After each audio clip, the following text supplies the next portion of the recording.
Good evening, beloved to Christ. Christ is risen. As I'm recording this, it's in the wee hours of May 15th. And on May 15th, we commemorate Saint Pachomius the Great. Saint Pachomius was the founder of Cenobitic monasticism. Now, that's kind of a mouthful.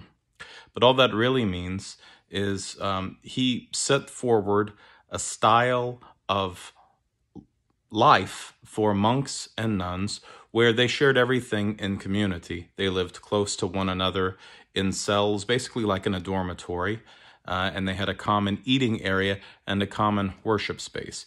There are different types of monasticism that involve less interaction from one monk to the other, and we can talk about those on another day.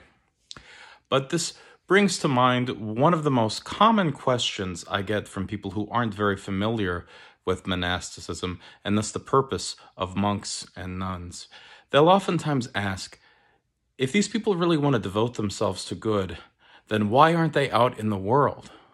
Why are they holed up in the country, in the hills and in the mountains, just doing their little work and saying their prayers? Why aren't they out there actually doing something?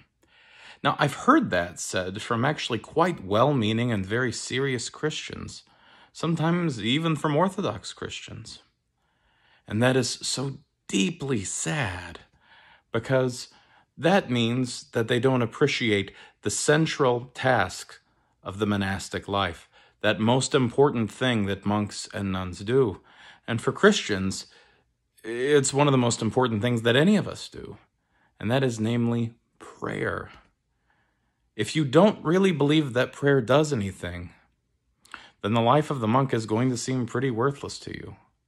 But if you do believe in prayer, and you believe that it's something that's worth doing and something that's powerful and something certainly ordained by God of profit for those who do it and of benefit to those for whom they are doing it, then you see that what monks and nuns do is so incredibly important for us. And in the process of that life of prayer and work, they do so much other good. Most of the hymns of our church have been written by monks and nuns. They have given hospitality and refuge for countless people in need. They've helped the poor from starving. The monks in the Christian West, after the fall of the Roman Empire, they basically saved Western civilization. And so we ought to be very thankful for the contribution that monks and nuns have made, but especially for their work of prayer. And so we give thanks to Saint Pachomius and all the fathers and mothers of our church who save us through the prayers of our holy fathers. Lord Jesus Christ, our God, have mercy on us and save us. Amen. Christ is risen.